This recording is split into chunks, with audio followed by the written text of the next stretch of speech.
But I wanted to welcome everyone back to our BenQ AccuColor webinar series. Very happy to have Esteban here with us again. We had him earlier in the summer. He gave a very great webinar lecture back in May. We have him very happy to have him back here again. Today, he's going to present his webinar on enhancing your portraits and post-processing. So Esteban, I'm gonna turn off my cam. I'll let you run the show, and we'll get some questions in and go from there. Thank you very much, Ali.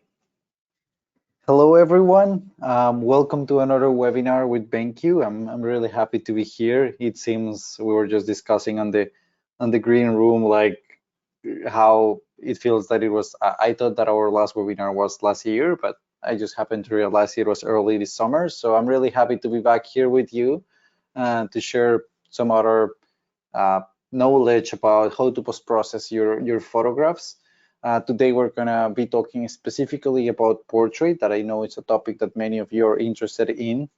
For those that maybe it's the first time joining the webinars or that they have never seen me, my name is Esteban Toro. I'm a travel photographer, and part of my travel photography is photographing and portraying people that I find in these remote locations, in remote places, and I just take multiple pictures of them. I just made a very selective choice of the pictures that we're going to be working on today, with different colors, different lighting, different results. These are pictures that I have worked or I have post-processed before, so I want to show you how I did it, and hopefully you will get some useful knowledge out of it.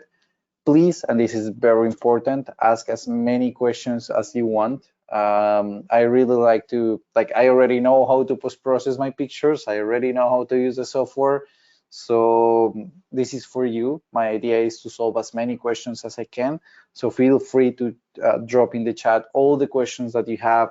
Ali will be reading them to me. So don't hesitate to ask anything, and well, let's start. I'm just gonna start jumping on the main subject, that it's editing here our pictures. These are some of the photographs that I have selected, and before I do that, let me just turn off the light here. I will be here with you. I just put this light because I'm a little bit backlight from my scene, but now you will see me better. No, you will not see me as well as before, but I can definitely see the screen. I will not have that light just burning my eyes, and I can concentrate on the screen. All right, so let's start. I made a selection of different photographs. I want to start explaining you why I chose some of them and why I decided to capture them in a certain way. So let's start by something a little bit difficult, like this one. So why I say that this photograph, it's a little bit difficult to post-process. I'm sorry. If you look at it, it's what I'm really interested about this photograph. It's the kid holding these leaves. Right? It's absolutely beautiful. However, all the attention, it's more like, if I look at this image and I don't see a person and I don't see the leaves, I don't see nature, all I can see are like two different shapes and colors. So I see like the green and I can see the brown of his skin. That's basically everything that I'm seeing here.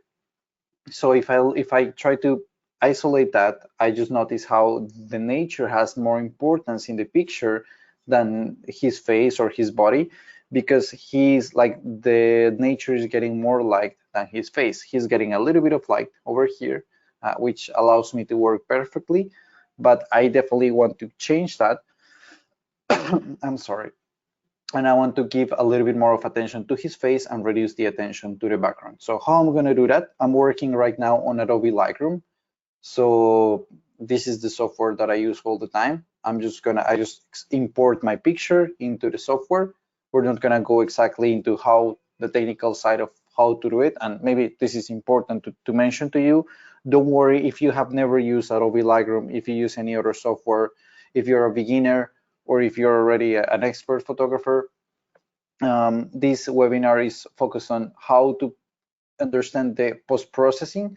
So don't worry too much about the tools, because there are multiple tutorials about how to use the tools in Adobe Lightroom or any other software that you might use. It's not about that. It's about the concept of how we are manipulating the light, how are we understanding the background and the foreground, how we're mixing everything to make the results that we're looking for. So again, don't focus too much on like, oh, what is the tool that you use, or how much did you move it? I'm really very intuitive on this. I just look at the photograph and I start working. Don't pay too much attention on that. Pay attention to what I'm trying to get as a final result. So that being said, I'm sorry, I apologize. Drink a little bit of water. I want to start by reducing the attention to the background. So how I'm going to do that? I have two ways, very simple.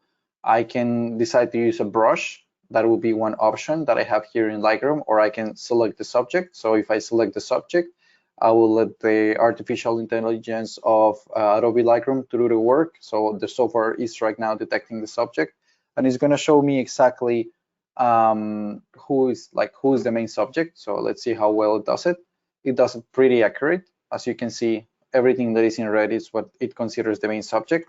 I'm okay with that because I agree that here in this part it's also like I don't want to darken that area, so I'm just going to choose this, and I'm just going to bring a little bit the exposure a little bit higher, so I will have more attention on him. And this is good. I already start recovering information from the foreground that was a little bit dark. I'm just going to copy this mask. I'm just going to go here. I'm going to duplicate this mask over here. It's going to create the same effect, so it's increasing 2 times the exposure, but I'm not interested in that. So what I'm going to do here is I'm going to invert the mask. So once it's inverted, it will, let me just show you, it will just, as you can see in the red area, now it's not focusing the mask on the kit, but it's focusing on the background. And what I'm going to do here is I already have the exposure, increasing the exposure. So I'm just going to decrease the exposure and make it a little bit darker. So look that I just did a couple of clicks. Actually, I can see here in my history in Lightroom on the left side, and I can see 1, 2, 3, 4, 5, 6, 7, 8, 9 steps. In 9 steps, I already went from, let me just share with you. I already went from having him completely like in the shade and the nature with more light, and now he is in the light and the background is in the shade, which is really interesting for what I'm trying to achieve. It's not ready yet. I'm just gonna, now that I have this base to work on, I'm just gonna, the next thing that I think is like, okay, the leaves are a little bit, they have too much light. Like I want them to have light, but not as much as they have now. So I'm just gonna take my brush over here on my selective tools, and I'm just gonna go with my exposure. I'm gonna decrease my exposure, and with my mouse, I'm just gonna drag this mask all over here, and slowly I will see how it will start changing, and I will have less information there. I don't worry. I know that some of you might be thinking like, yeah, but the mask is going out of the leaves. I don't worry so much about it. The reason is because I'm just looking how much the adjustment is actually affecting, and then I can just press Alt, or in MacBook it will be Command, and with that I can just holding my mask, I can just erase what I just created, or I can just here to subtract from the mask, and I will just subtract from this mask. So I will just kind of adjust the areas that I went too far, and I'm already recovering a little bit of that place. Okay, after that, now let me just show you how it was looking before. This is very subtle, so don't worry if you don't see it. We're doing really slight adjustments. I want to show you how it was looking before. This is after the brush masks, so I'm just recovering a little bit more. Something that I feel that needs to be a little bit more, to give a little bit more of a realistic feeling, it's to increase the light on his chest and on his shoulder, because he's getting a little bit more of light on his face. That's the conditions of the place I was photographing in. However, I'm just going to increase a little bit more the exposure on this area, and I'm just going to add a little bit more of light here. Again, if I'm going too much, I don't worry, because I can always play with these masks. So let me just increase a little bit of the clarity over here, and I'm just going to decrease a little bit the exposure. So now I kind of like level the light that both of these areas have. That's really interesting. I'm just going to add a little bit more of contrast. That's giving when I decide to add contrast in this time, it's because I want to kind of integrate everything at the same time. So I have been doing like selective adjustments. With this, I'm just making sure that everything looks like one single picture and not like little pieces. Now that's how it helps me. And something that I would love to add is a little bit more of light on the texture of his hair. So I'm just going to use another brush. I'm just going to increase the exposure, and I'm going to add a little bit more of light. So that way I can see a little bit more of the color and the texture of his hair. Oop, it went too much. That's fine. So let me just erase that part. Okay. Okay, let's just increase over here. Not with a gradient, but with a brush. I'm just going to increase the exposure on this area. All right. And now let's increase a little bit of the clarity to give a little bit more of texture. And I'm getting closer to where I want. If I want, this is something that these are just like fine details that in general I love to do. Well, before that, let me just jump into this corner, this top corner, top right corner. I'm just gonna add a brush over here. I'm gonna increase the exposure, and I just want to give a little bit more of relevance to this green. It's just beautiful. It's just a beautiful texture there. I don't want to lose it. Just there in the background. All right. So something that I would love to do here, it's that I generally speaking, I like to do, it's I like to work on the eyes of people. So he has some brightness. So I'm just gonna work on the details. For that purpose, I'm just gonna go 200% here in the software. I'm gonna move to his eyes, and he has very like dark brown eyes. However, I can see a little bit of difference. I hope you can see it there from your screens, a little bit of difference between this color. This is like a darker brown, and this is a lighter one. So I'm just trying to work on that. So I'm just gonna add a little bit of exposure over here, adding a little bit of texture. It shows me, it just brings me a little bit more the color of the eye, and I usually like to compare it with the other eye just to make sure that they look the same. And then I can add another brush. I'm just gonna decrease here. I'm just gonna add a little bit of, I'm gonna underexpose the photograph over here. All right, there we go. And then I just go a little bit further. Let me show you what I just did with the eyes, so you will get an idea. This was before. Just give it a second while it loads. This is before, and this is after. So it's just, oop, here it just went this line. It's because of it's one of these. All right, so there we go. We delete this one, and there we are.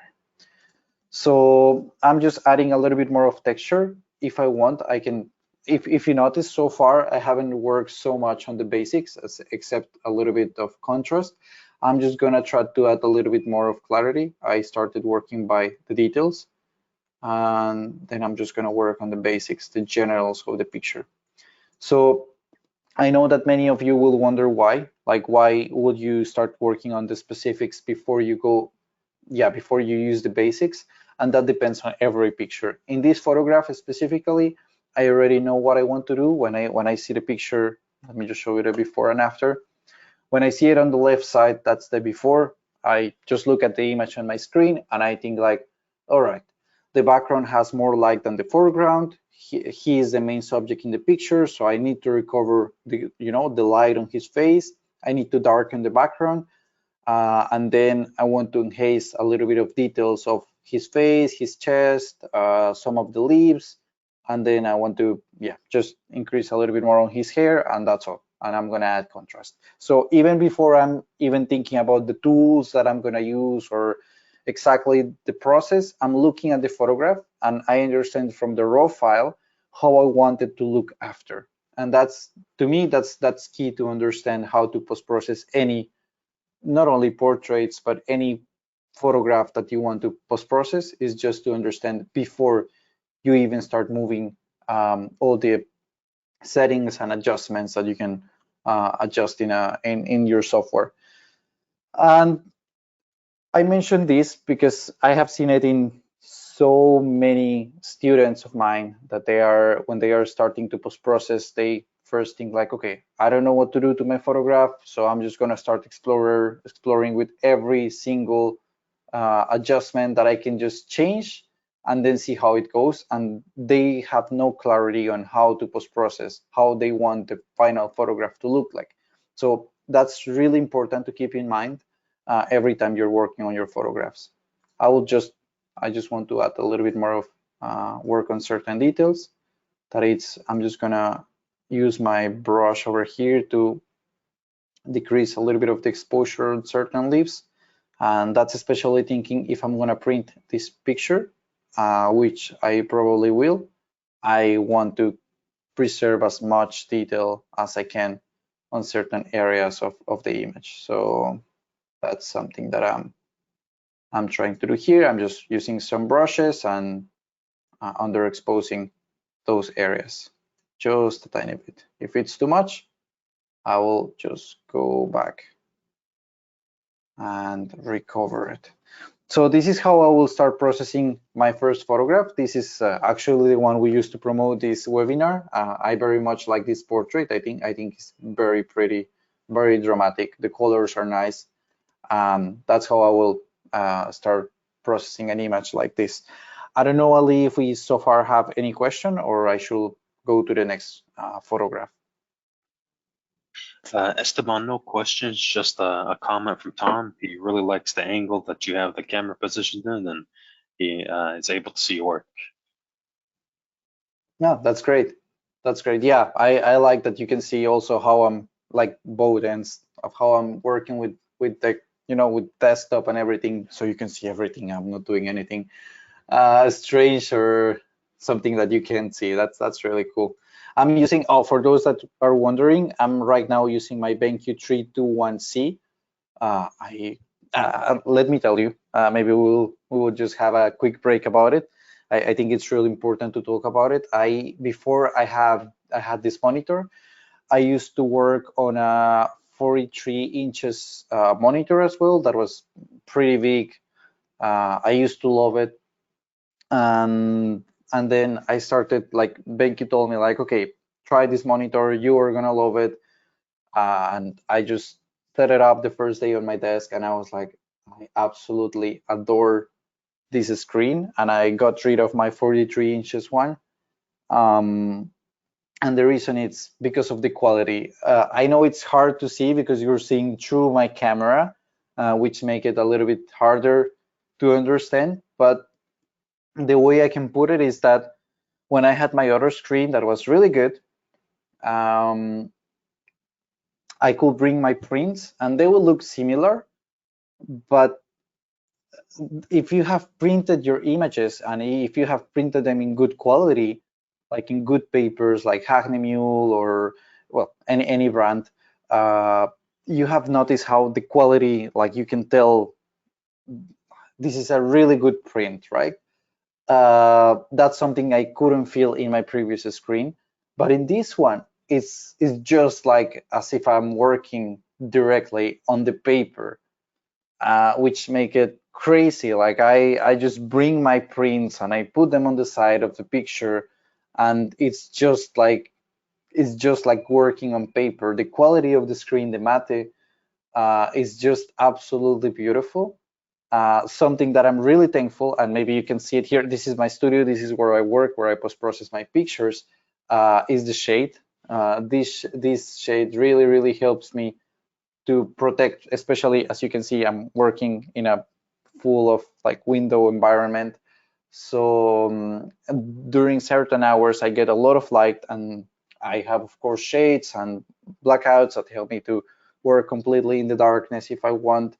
But there was a time when I wanted to work with the windows open or with the shades up, and I wanted to like be able to work there, but I wasn't able because I was getting the sun. As long as I have this monitor, I haven't had any need to even to turn down my shades because it's just blocking the screen. The brightness is impressive. Well, we're gonna discover a little more of what I can do with this screen. But yeah, I just wanted to mention for those of you who are wondering what screen is this one, is the 321 C. It's just a fantastic one.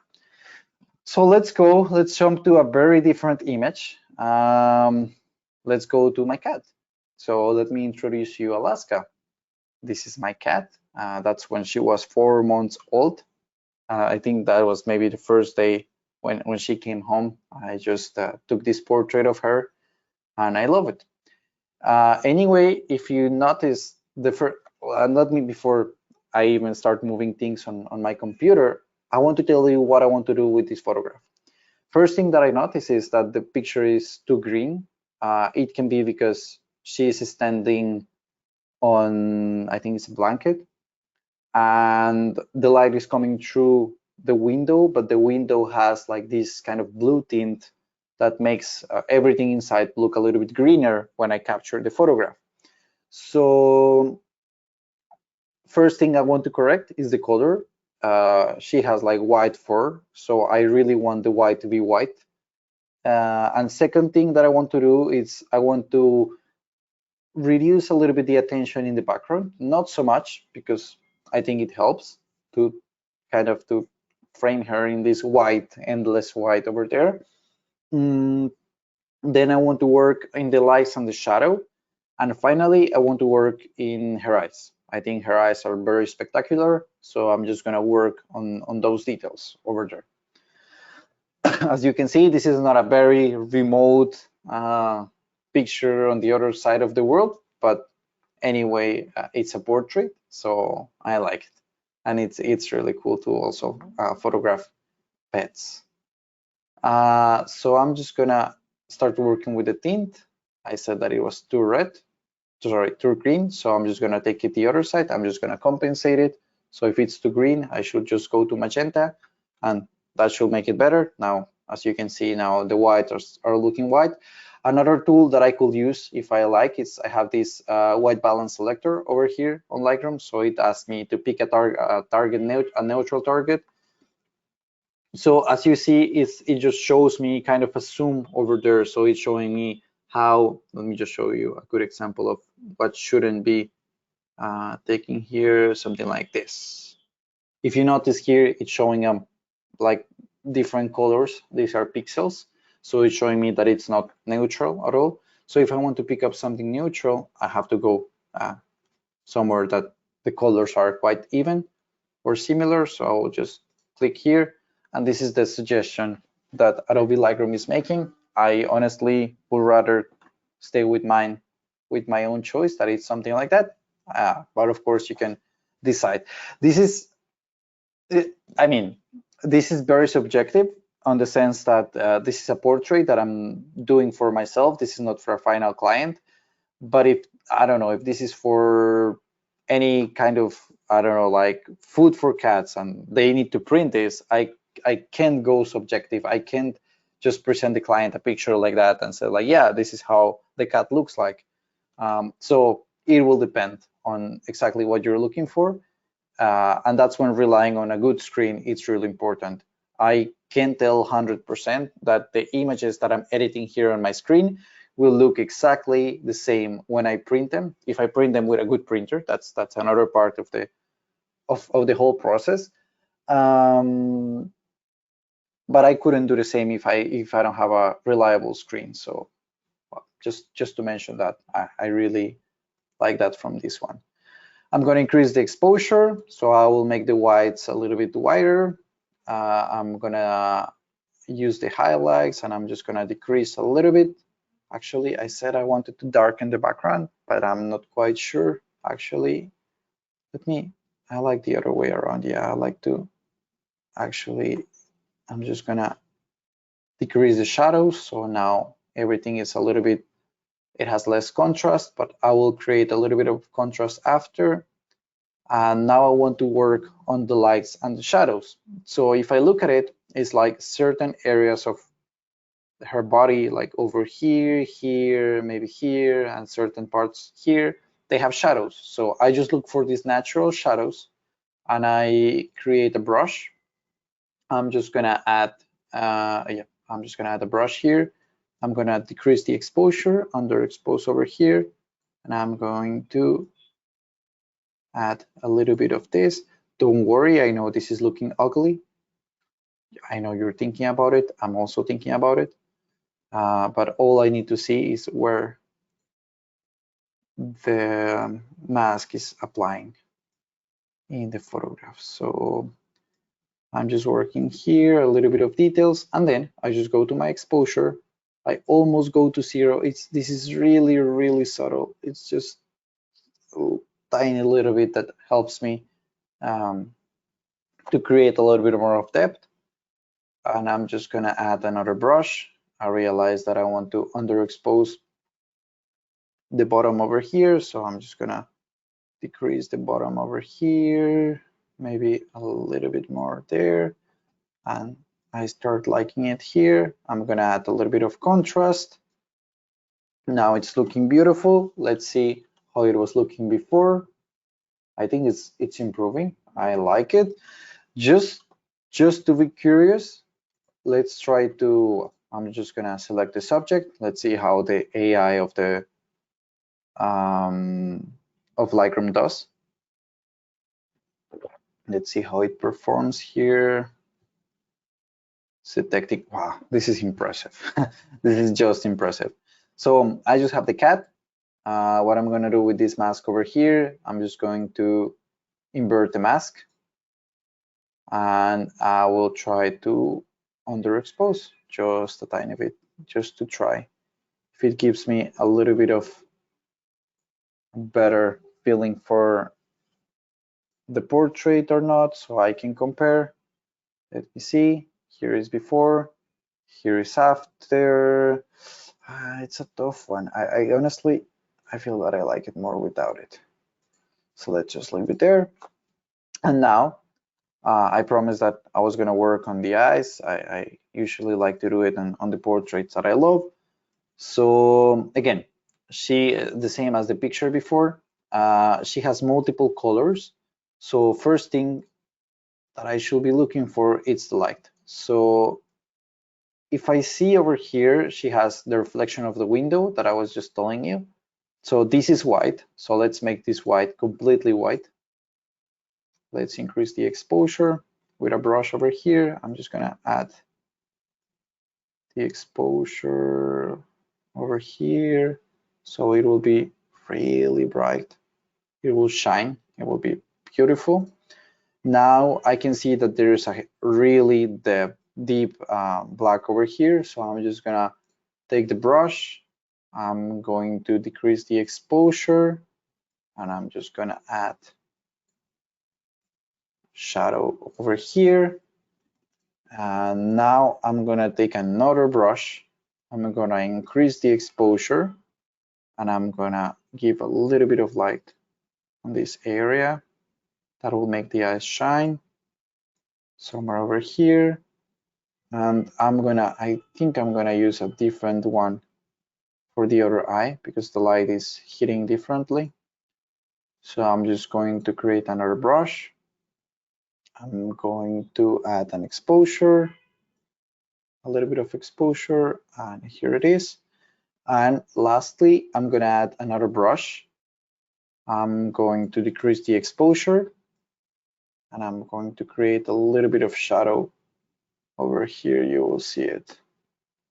This is too much, but it's a little bit of shadow around the eye, around both of them.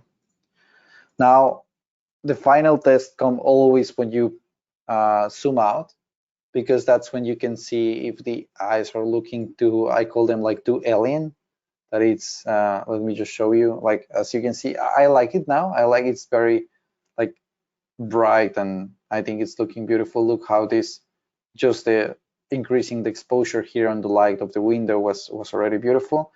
I feel it's missing a little bit of contrast in the eyes, so we can create that. That's fine, but I think the eyes are definitely improving. So I'm gonna create a little bit of contrast. In order to do it, I'm gonna add another brush. I'm going to add a little bit of brush here. There we go. That's too much. It's like makeup for my cat. And I'm adding a little bit more over here. I think it starts to work good. Let me see. Okay. That's adding a little bit more of contrast, and then I'll just add contrast over here, a little bit of clarity, and to me this picture will be ready. This is how we start, this is how we're kind of finishing. The differences are very subtle, but anyway, the picture is changing just by the color. So this is how I will work a pet, a picture of my pet. Let's go to another one, unless we have some questions in the background, but if not, I will just jump to another picture. Okay, so let's work with this one. This is a photograph that you will think that it's underexposed. Actually, it is underexposed, but it's intentionally underexposed. And the reason for that is because I wanted to have perfect lighting on the Empire State and also on her face. That was really important in this picture. So, and why? The reason is, if I photograph, if the raw file will look like this, something like this, that I capture the light perfectly on her face, it will be so overexposed that I will have no information to recover after in the background, especially on the Empire State. So I prefer always to underexpose and recover the shadows in post-processing than the other way around. So I'm just gonna add a little bit of exposure over here. In this one, I think I will work mainly with the basics. I'm just gonna add exposure, decrease the highlights. I'm gonna increase the shadows over here to recover a little bit more of information on her face. I'm gonna increase the blacks, so I'm just getting a little bit more information from the shadows. I can see all this information over here. I don't like the purple that is coming here on her hair, so let me see if I can do something. I will just exaggerate to see what it allows me to do. Not so much. Let me see if I can take it a little bit more to the oranges or to the blues. Blues are getting, okay, it has some purple there, but it's kind of the color that I got with the picture. I'm going to increase the light over here. I'm going to decrease the whites. I'm going to add a little bit more of contrast. And I like, you can see a little bit more of the Empire State over here. So for that, I'm going to create a linear gradient. I'm going to add exposure on this area. I'm going to add contrast, a little bit of clarity, even a little bit of temperature, so it will kind of match the color on the top. And then, since I don't like this area so much and there is not so much information over there, I'm just going to add a linear gradient. I'm going to decrease the exposure over here. That's too much. That's too little over here. And I'm going to create another linear gradient with the same effect, decreasing exposure over here. Since I don't like this so much, I just try to take away the attention.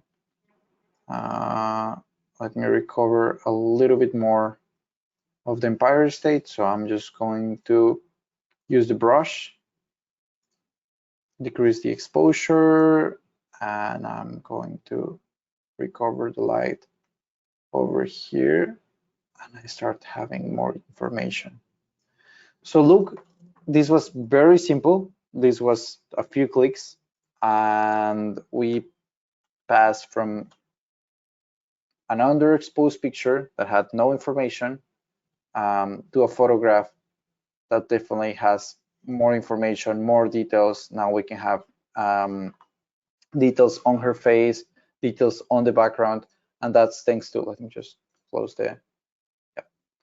That's thanks to knowing how my sensor works. So this is another very important tip that I can give you, and it's get to know your camera, understand how much can you actually post-process from a raw file, how much can you recover from the shadows, how much can you recover from the highlights, and it will definitely help you to understand how much you can actually push it when you're capturing your raw files. Let's look at this photograph. This one, I like it very much.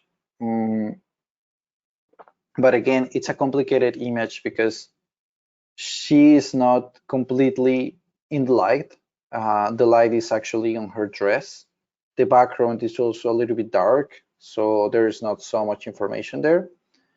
And honestly, the purple on her dress is distracting me. So this is a picture that I will, in general, just go and see how it looks without saturation. But I have something really cool with my BenQ 321C, and it's that I have this panel here that I can basically jump to Adobe RGB, sRGB, depending if I'm printing or if I'm working for digital or in general, like any digital image. And I can go with this button over here to black and white. So immediately it automatically, I know you cannot see it from the from my screen, from my sharing my screen, but you can definitely see it on my camera. Right now the picture is in black and white, so I can easily understand if this is a photograph that will look better in black and white. And as soon as I see it, like I can just compare with a matter of a click thanks to the monitor, and I'm like, wow, I don't have that purple bothering me anymore. So I definitely want to work this photograph in black and white. So for those of you that love black and white, I think this is an option that you will really love. It's a feature that you will love from this screen, that is just working on black and white. So I'm just gonna go and decrease my saturation. I'm gonna increase my exposure. I want to recover light on her face. I want to decrease the light on her dress. I want to decrease the light on the background. So let's make that. I'm just gonna take the brush, decrease the exposure. Let's, this is moving. Okay. Let's create a brush. Let's move the exposure over here. And I'm just going to decrease light over here. I'm not so interested in these details. Of course, that's way too much. That's fine. I'll recover it. Now I will add another brush. I will decrease the exposure. I will start working on the background. So this is again, I can do it multiple ways, and maybe I will do it the other way. I think it will be probably better. What I mean is usually I have been using Lightroom for quite a long time, so I already got used to just taking the brush and kind of painting where the areas that I'm not interested in showing. But honestly, you can also do it just by selecting the subject, and I think the AI of the software will do a better job. So I'm just gonna select the subject over here. We'll just detect her, and then we will keep editing this photograph. So here we are. It detected it. Perfect. Now I'm just going to. Hey, Esteban, we have a question for you. Yeah, go ahead. Linda wants to know, how come you didn't just click on the black and white button? You mean on the, oh, okay, great question. Yeah, this is a question that comes very, very often. That is like, what's better, to work on treatment color, black and white, or just desaturate the photograph? There are two different options. In the past, when you used to, oh, let me see. Yeah, that's great. Yeah, I can actually show you. In the software, when you click color and you're treating the picture as a color photograph, when you go to HSL, it will show you, it will still show you hue, saturation, and luminance. These sliders over here. If I click black and white, they all disappear and they just become like red, orange, yellow, green, aqua, blue, purple, and magenta. So basically what is changing here is how it's presenting you the HSL color panel or the black and white. Here I still have the hue, saturation, and luminance. Here I don't have it. Honestly, I feel the results are pretty much the same. Like you will get to the same result, and it's not really going to affect something. Besides the fact that, of course, if you change the hue, not very much will change because, yeah, it's not affecting anything since there is no color. In the past, I'm talking about, I don't know, maybe 7 years ago in Lightroom. If you click black and white, you will stop having this option of the HSL. So when I discovered that, I just got in my mind, like I always have to desaturate a picture instead of going black and white. But nowadays, they just fixed it, and now we can go both ways. I think it works perfectly. So I was working on the background over here. Basically, I decreased the light. Now her face, it's even more powerful. Like now I can see all the details. I still have an issue that it's that this area is getting more light than this area. So I'm gonna try to compensate it. I'm gonna create a mask. I'm gonna add a brush, add a little bit of exposure, and let's add some light over here. So I'm just trying to balance the light that I couldn't get at the time. This will be a long story, but this was a very difficult portrait to take. There was a lot of tension here in Ethiopia at the time that I was photographing, and I had a few minutes to photograph this community before we had to be escorted by the military and leave the country. But that's a story for another day. Okay, I'm adding a little bit of contrast so it will integrate a little bit better with the bottom part. Again, as the first portrait, I would like to increase a little bit more of light here in the shoulder. That's too much. Don't worry, don't worry. We will get there. Add a little bit of clarity. That's it. And now I would like to go to the basics, add a little bit of contrast so it will be even more dramatic. If I want, I can add a little bit more of clarity to make it even more dramatic. And then I will, of course, try to recover this beautiful painting on her forehead. That's too much here, but not enough here. Okay, and over here. I think that working with masks is really, really useful. And lastly, I'm going to 100% maybe will be enough.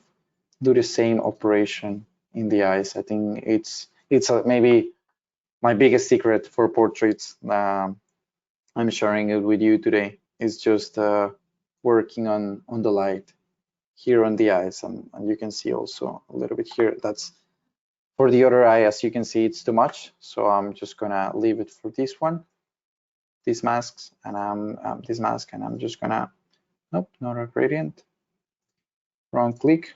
I'm just gonna work on a brush with a different setting for the other one. And I'm adding a little bit more of light there. I'm just gonna add another brush. This will be for underexposing. And I will decrease the light in certain areas. As you can see, this will create depth and a 3D effect, which is beautiful. Now it's looking even more dramatic. I like that. And you know what I would like to do? I will add a new mask. I will select the subject again, and I'm going to, okay, let's do the job.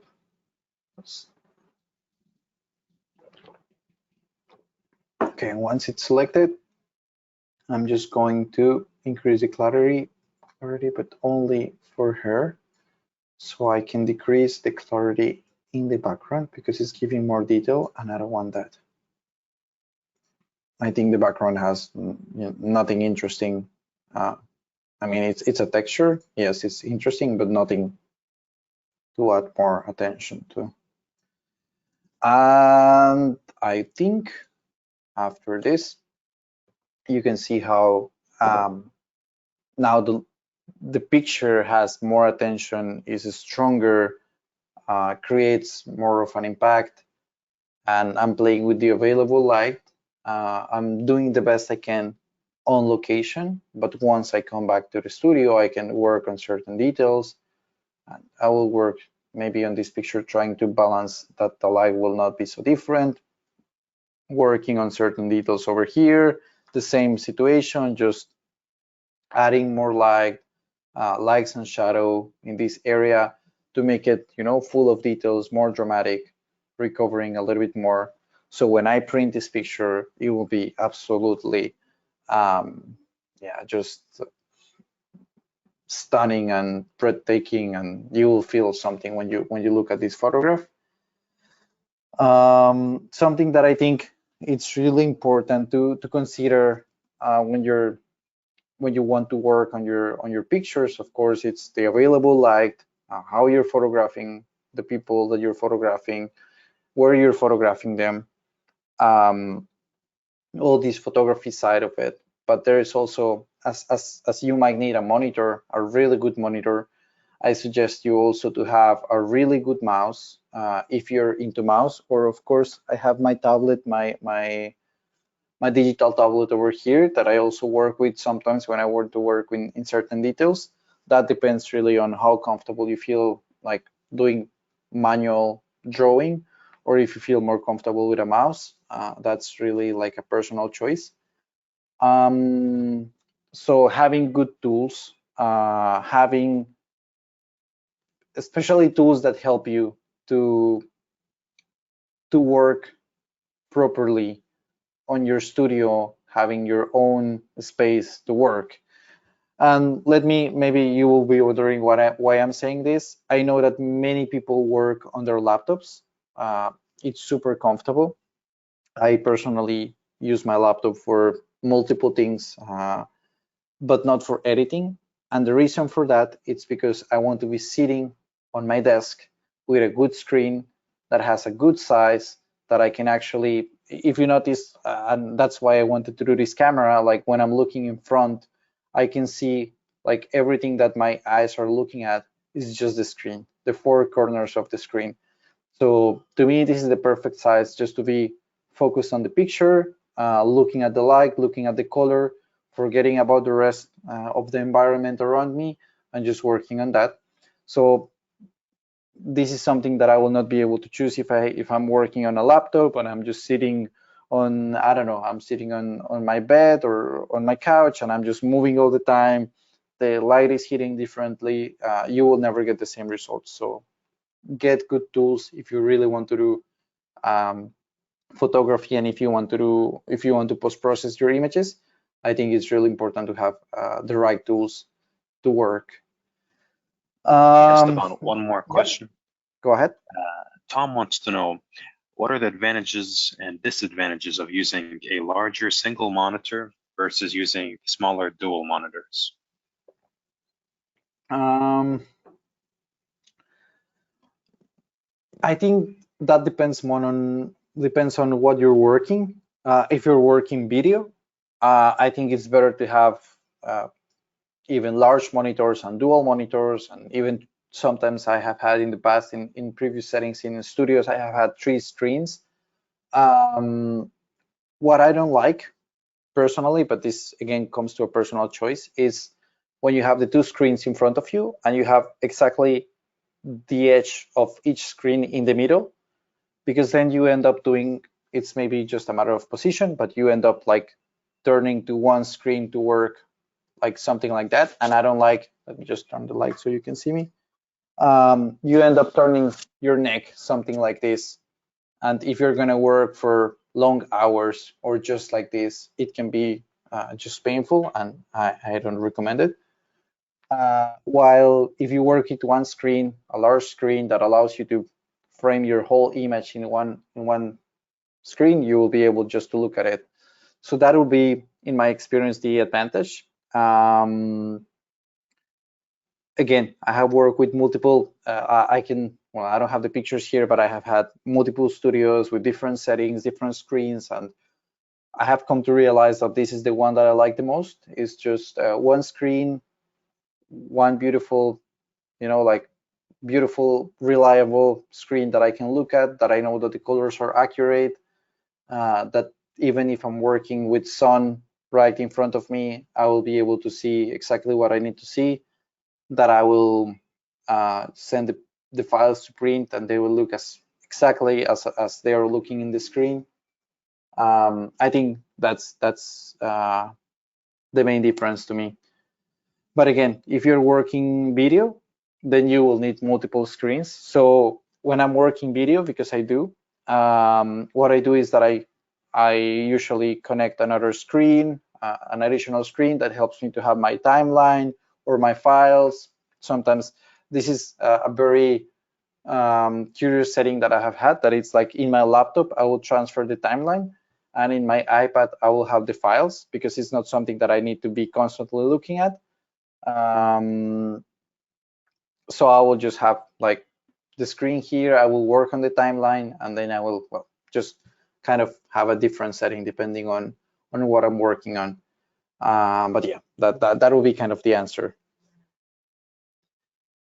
All right, I think we have a few more minutes, so I'm just gonna work on this last portrait before we head up to some Q&A. So please start writing your questions so we can chat a little bit before the end of the session.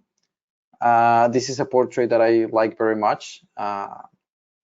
Beautiful image in South Sudan that I captured some time ago. It's a fantastic place to take portraits, and I'm leading a workshop in South Sudan next year. So if you want to join me, feel free to ask me. We can talk about it later. But I just want to show you how I will post-process this photograph. So before again, let's do the same exercise. Before I start, I tend to just start clicking because I already know what I like to do, but let me just tell you what I will do. The light is the sunrise light, so I know that there is some beautiful yellow light that I can take advantage of. I'm sorry. There is some light that I would like to recover on his body, especially he has a, if you look, he has a really beautiful light on his eyes. That's something that I really care for when I was taking the photograph. And I'm gonna try to recover details and make it a little bit more dramatic. So in order to do that, I'm just gonna start first with the basics. I'm gonna decrease the highlights. I'm going to increase the shadows. I'm already recovering the information on his body. I can actually increase the clarity right now. It's too much, so I will decrease it. Not so much. That's better. And since I know it's a sunrise capture, and this is really important, I know that I can increase the temperature. I can make it a little bit warmer, and it will look actually like a sunrise capture. I can't do that if I capture this picture at midday, because the light is not having that color, and actually you will definitely not believe it. I'm just going to increase the vibrance, so now it's a little bit more yellow. I'm going to increase a little bit the contrast. I'm just going to take a linear gradient filter. I'm going to decrease the exposure, so underexpose over here. And yes, I'm underexposing, but at the same time, I will try to recover a little bit more of color. So I'm just adding a little bit more of temperature. I'm going to add another brush. No, sorry, not brush. I'm going to add another linear gradient. I'm going to increase the exposure. I'm going to bring it over here.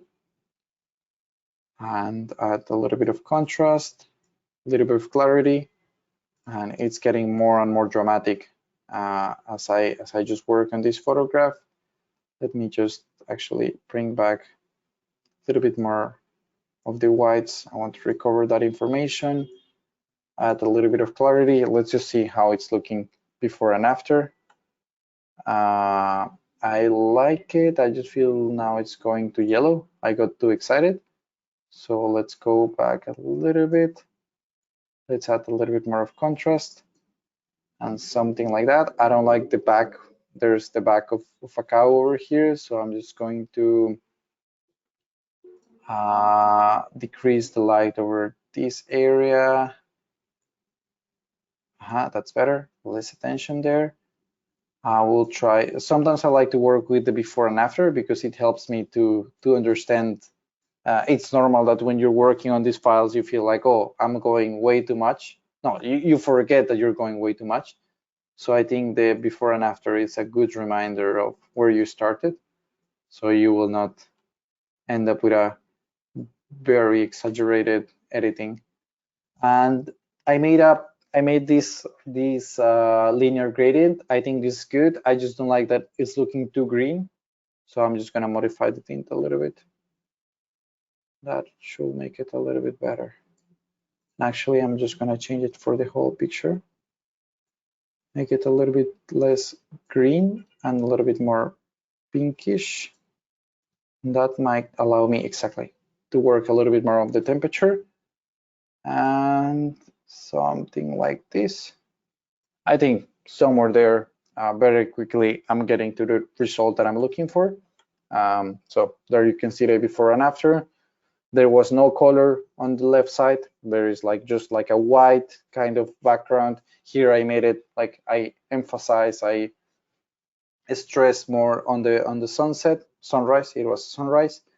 And of course I made it more dramatic on his face, on his body. And I barely used like some of the basics and then just some of the masks that are available over here. So I want to just talk to you guys. So you have been a little bit quiet and shy today. We just turn on the light so we can see each other. Is there any question that you would like to address right now?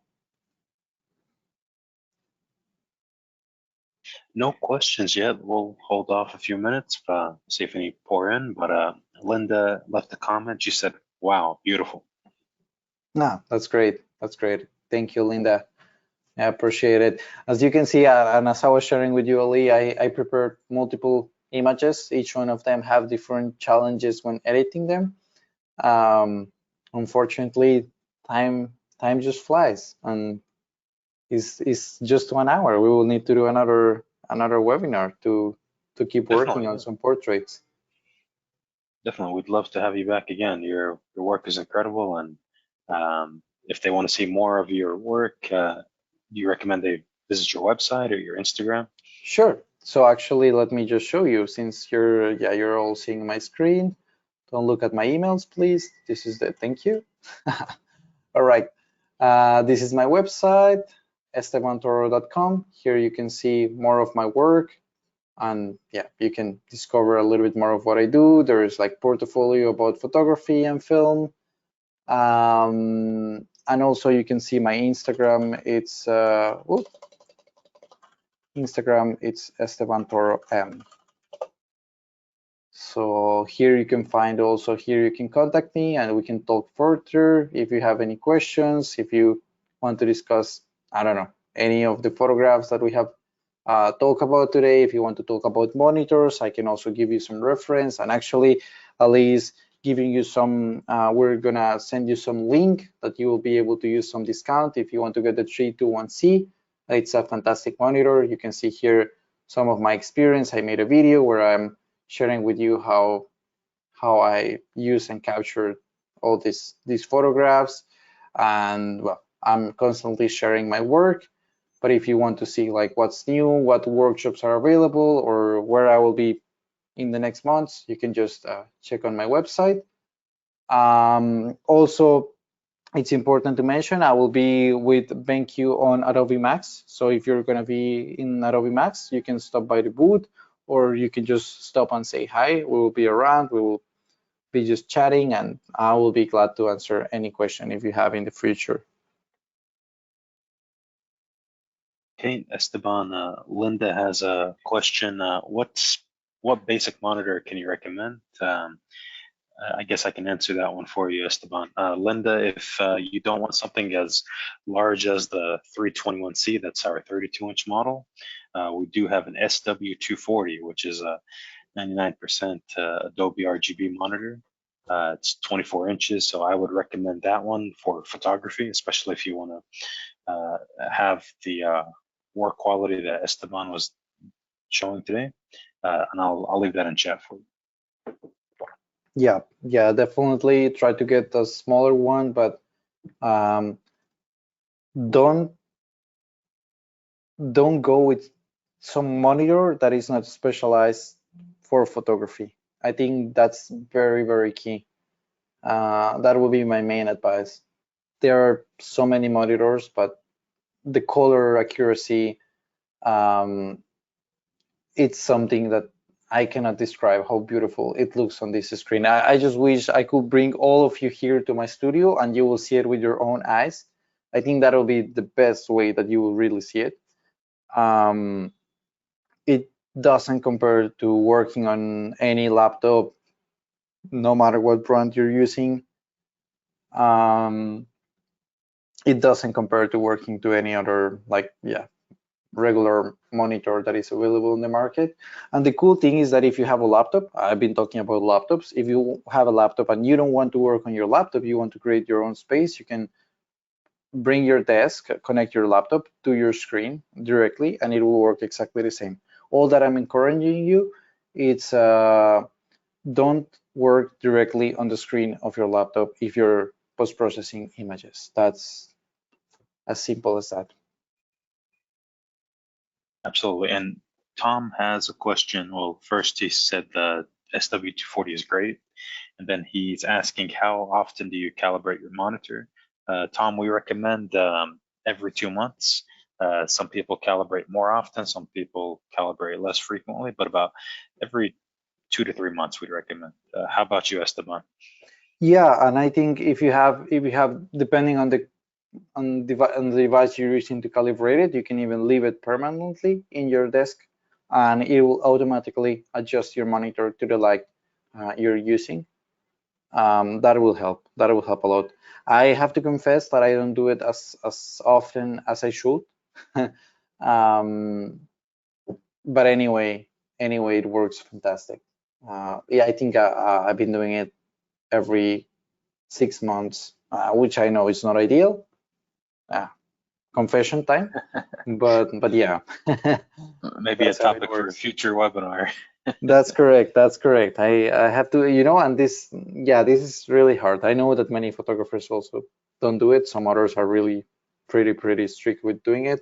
Um, it varies, but yeah, that will be my answer. Okay, we've got a few more questions that came in. Sure. Ellen is asking, she has a BenQ. When you use the button to convert to black and white, is that grayscale or RGB black and white? It's oh, that's a good question. What I can see from here is that it just goes to black. I mean, I just see that it goes to grayscale because everything in the computer is going to grayscale. But on the technical side of it, I don't know if you have the question, their answer, Ali. Yeah, on the technical side, I believe that's going to be a factory calibrated setting for or color space for black and white. But I don't think, I'm not certain if it's black and white RGB or if it's a different color space. But Ellen, I can follow up with you. I'll get you a exact answer for that. That's a really good question, actually. And honestly, let me be completely transparent with you. The way I use it is like, oh, I think this picture will look good in black and white, so I will just, like look how it looks, and then I will start working. I will go back to color, probably to Adobe RGB, or sRGB, depending what I'm working on, and I will just work on it black and white.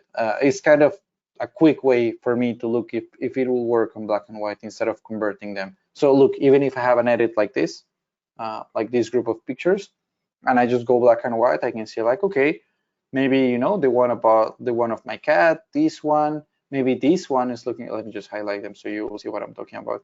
Like this one will look good. This will look good as well. This might look good. So, you know, I can start understanding quickly which ones will look great in black and white. And then I just go back to my color and work on them in black and white as well. That will be my way of Mhm. working. And I just remembered, Ellen, in the Palette Master Element software that you would use to calibrate your BenQ monitor, you can do a custom calibration for black and white, and you should be able to choose the color space there and validate that calibration too. Ah, that's great. That's great. And then one comment from Chip, he said he received his SW270C a couple of weeks ago. It has rejuvenated my love for post-processing and made it so much better. I feel you. I feel you. I know how it feels. That was incredible. Yeah, I think getting these monitors just make you understand what you were doing wrong in the past, and also makes you fall in love with post-processing again. I love to post-process my images, but I'm sure that as many of you, as it happens to many of you, I just have tons in my hard drives that I have never even opened. When I just receive my monitor, I just spend weeks just sitting here working on them and, you know, playing with the colors, and I was just amazed. And Esteban, that may be the last of our questions. Definitely, we want to thank you for taking the time to present this webinar. Lots of great, useful tips and information, and quality work from a photographer of your magnitude. So thank you again for presenting on behalf of BenQ, and we hope it's not the last. I hope we have more webinars to come from you. Sure thing, sure thing. We will keep doing more. I will prepare more portraits and in general other pictures for you, and we will have more webinars and discuss further about editing. That's what we love to do. So thank you, and thank you everyone who joined today. I hope that I was able to help you a little bit with some tips and tricks that I use on my workflow. And don't hesitate to contact me, also to tag BenQ or to contact them if you want. If you have any question about monitors, we're here to help. Definitely. Thank you again, Esteban. Thank you everyone for attending. We hope you enjoyed it, and until next time. All right, take care. Bye, everyone.